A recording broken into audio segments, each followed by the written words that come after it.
Welcome to Kiran's Learner Academy. Students, we are going to be discussing the reasoning part especially for the target who has target for the bank PO and upcoming clerk examination.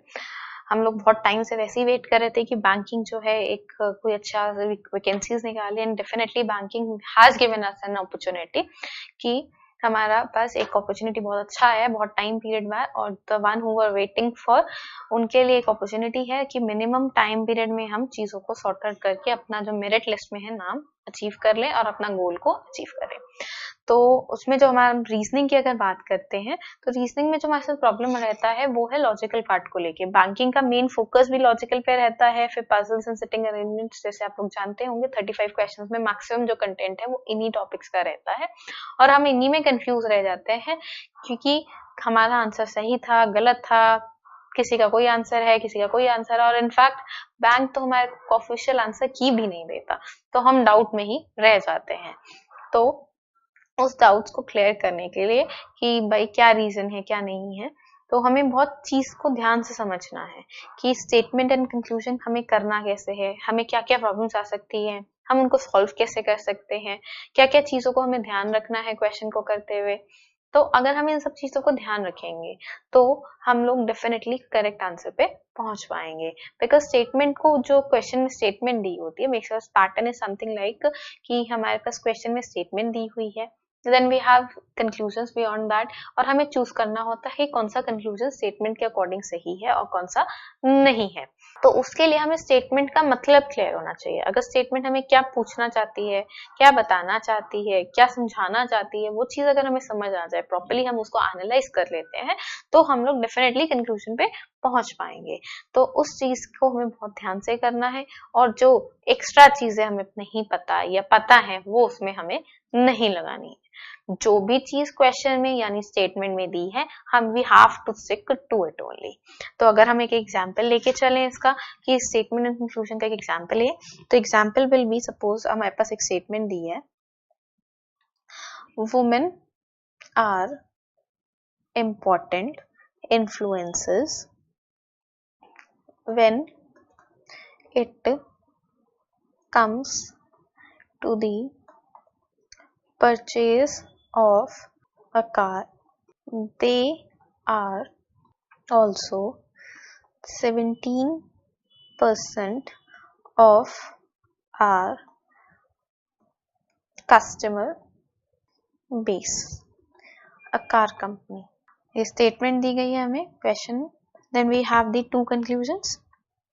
Women are important influencer when it comes to the purchase of car because they constitute almost a sixth of the cars companies clientele.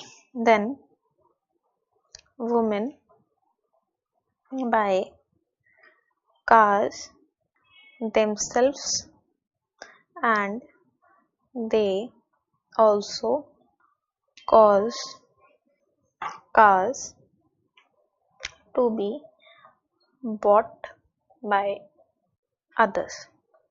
So this is the question, this is our first conclusion and this is our second conclusion.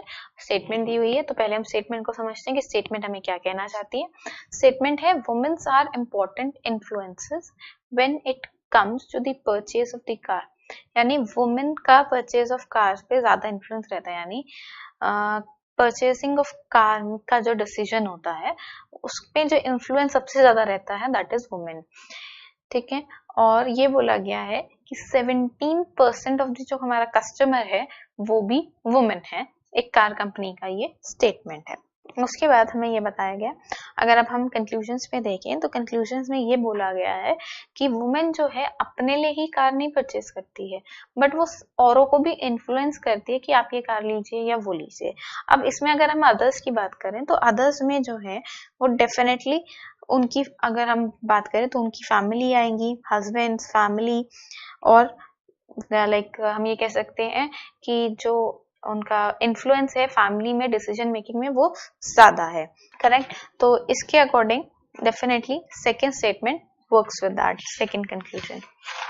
अब हम लोग बात कर रहे हैं कि women's जो है वो कास्ट दो जनों को इन्फ्लुएंस कर रही है। First is your family for themselves as an individual, और फिर अदर्स की बात करें, अदर्स में फैमिली आ जाएंगे, रिलेटिव्स आ जाएंगे, नेबर्स आ जाएंगे, मेनी अदर पीपल। तो ये जो दो रोल्स हैं वो दो सेपरेट रोल्स हैं, बट इन्फ्लुएंस कंक्लूजन वन में जो है दो रोल्स के बारे में बात नहीं हो रही है, ठीक है। तो हमारा जो है फर्स्ट जो है वो रॉन्ग हो जाता है and we would go with the second one. So this was all about the conclusion and definitely this is just one example. हम ऐसे ही चीजों को समझेंगे क्या क्या होती हैं, प्रॉपर रूल्स करेंगे, proper classes, proper everything will be done with that and we are providing for that, we are providing you 30-day crash course from in the evening from 4 to 7। तो अगर इन चीजों को क्लियर आउट करना है तो हमें इन चीजों को रेगुलरली प्रॉपर्ली समझना पड़ेगा। विद वन क्वेश्चन हम उस चीज को प्रॉपर्ली नहीं समझ सकते हैं। तो we are providing you with that an opportunity so that you can achieve your goal. Thank you.